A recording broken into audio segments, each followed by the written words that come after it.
तो hey guys, आज हम एक्सप्लेन करने वाले हैं द एक्स्ट्रा एंड अकेडमी मांगा का सीजन 2 का एपिसोड फर्स्ट। तो वीडियो के एंड तक जरूर देखना, मजा आएगा। सीन स्टार्ट होता है एडी की कैंप साइट से। अडेल जा चुकी है और सिनेरियो पूरी तरीके से बदल चुका है। अब आने वाला है मेजर इवेंट, एक ऐसी बैटल जिसमें लूसी को डिफीट करना होगा। स्किल पॉइंट, एक्सपीरियंस और काफी सारी यूनिक स्किल्स इसमें चाहिए होंगी और ये सारी चीजें काम आएंगी लूसी को डिफीट करने में। लेकिन मेरी एंजाइटी का सबसे बड़ा सोर्स है टाइलेज की रुकी हुई ग्रोथ, क्योंकि टाइलेज की ग्रोथ होना काफी ज्यादा ही जरूरी है।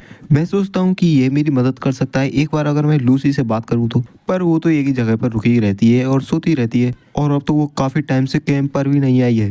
क्या सारी चीजें सच में ठीक हैं इसी तरीके से? और वहाँ पर भाई साहब एड को हो रही थी काफी ज्यादा तकलीफ। तभी एकदम से उसकी आंखें खुल जाती हैं और एकदम से उठकर बैठ जाता है और कहता है आखिर इस सबको कितना टाइम हो गया, मुझे पूरी तरीके से तो याद नहीं है, लेकिन ये जो सपना था वो काफी ज्यादा ही नाइटमेयर था। फाइनल एग्जाम के आने के बाद स्कूल ब्रेक्स भी जल्दी ही शुरू हो जाएंगी।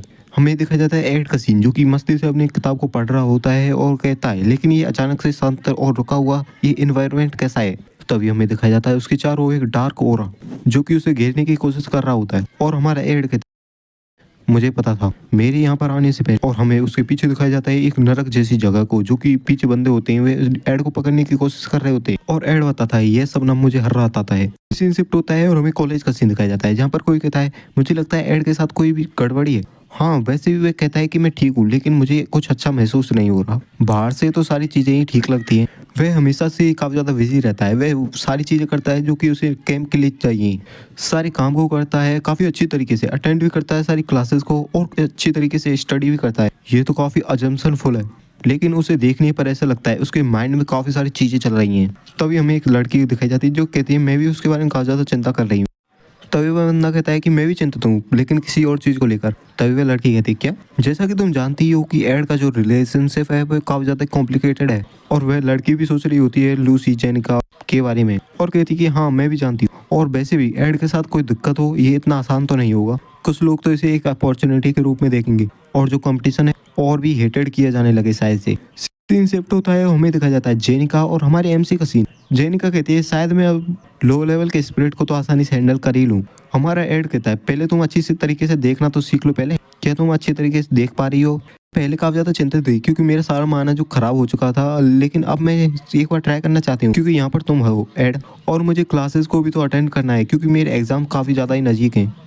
एड भी कहता है हाँ ये बात तो सच है, तो चलो एक बार कर लेते हैं। और हम देखते हैं जेनिका का सीन जो कि पूरी तरीके से माना में लिपट चुकी होती है और कुछ मंत्रों को पढ़ रही होती है और उस स्पेल को देखकर एड भी चौंक जाता। तभी वहाँ पर कोई स्पिरिट समन होने लगा और वो स्पिरिट होता है मग जो कि आते ही कहता है लेडी जेनिका तुमने मुझे फाइनली बुला ही लिया।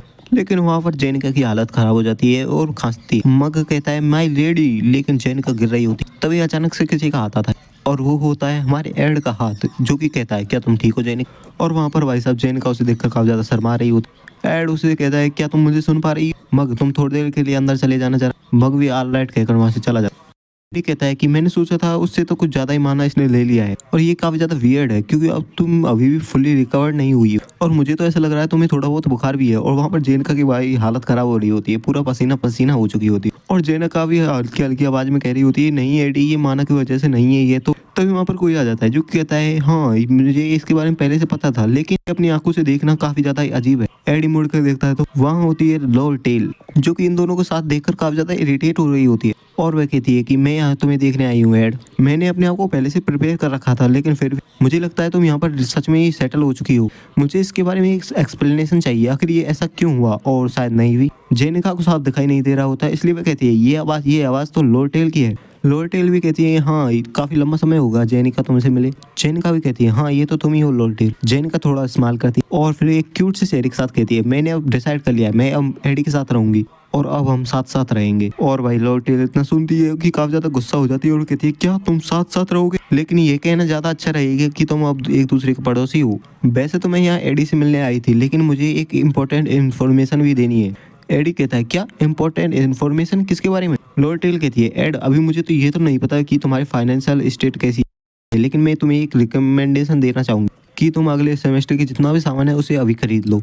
एड कहता है अभी? लेकिन क्यों, क्या वे चीजें अभी काफी ज्यादा सस्ती हैं? लेकिन अभी तो छुट्टियां भी चालू नहीं हुई। लोरटेल कहती है ये महंगाई के बारे में नहीं है, ये अगर एक बार छुट्टियां खत्म हो गई तो तुम उन चीजों को खरीद ही नहीं पाओगे और जेनिका, तुमने भी इस बात को सुन लिया है तो तुम भी काफी ज्यादा लकी हो, तुम भी पहले ही खरीद लेना। जेनिका कहती है क्या, लेकिन अब तो मैं एड की साइड पर साथ रहती हूँ तो मुझे अलग बताने की क्या ही जरूरत है, और बताने के लिए तुम्हारा शुक्रिया। एड भी मन में सोच रहा होता है ये जेनिका कितनी अजीब है, जब भी लॉर्टेल से बात चलती है तो ये एक भी बात को नहीं चूकती। वहाँ पर हम देखते हैं लॉर्टेल का सीन, जो कि काफी ज्यादा ही गुस्सा हो चुकी होती है और कहती है कि छोड़ो तो अब मैं यहाँ से चलती हूँ। लेकिन यह जगह काफी ज्यादा अच्छी है, यहाँ की हवा कितनी साफ है और यहाँ एक नदी भी है।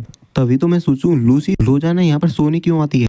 जेनिका कहते हैं क्या, नरेटर भी बता रहा हो। जेनिका की आंखें अभी पूरी तरीके से सही नहीं हुई हैं, लेकिन वह एक चीज को पूरी अच्छी तरीके से देख पाई, वह थी लॉर्टेल की कातिलाना स्माइल। तभी सीन शिफ्ट होता है, हमें एकेडमी का सीन दिखाई जाता है जहाँ पर कोई कहता है लेडी लॉर्टेल ने एक मैसेज छोड़ा है। उसने इसमें कहा है कि क्या तुम कोई नई जॉब ढूंढ रही हो तो मैं तुम्हें एक काफी अच्छी जॉब दे सकती हूँ, और ये वे रुपए हैं जो वे तुम्हें देगी। हेडमेड भी उसे देखकर काफी चौंक जाती है और कहती है क्या क्या यह तुम्हें लेडी लॉर्टेल से मिला है।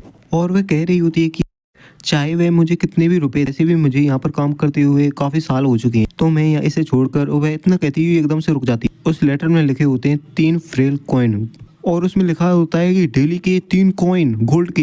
हेडमेड कहती है मंथली नहीं, वीकली नहीं, बल्कि डेली के 3 गोल्ड कॉइन। और इसे सुनकर काफी ज्यादा हैरान हो जाती है, और ऐसा देखकर वह मेड भी काफी ज्यादा चौंक जाती है और कहती है क्या तुम सच में इसे छोड़कर जाना चाहती हो। तभी हमें दिखाया जाता है एड का सीन, जो कि ठोका पीटी कर रहा होता है और हैरान हो जाता है। तभी कोई कहता है क्या मैं अब एड से बात कर रहा हूँ, मुझे यहाँ पर लेडी लॉर्टेल द्वारा भेजा गया है।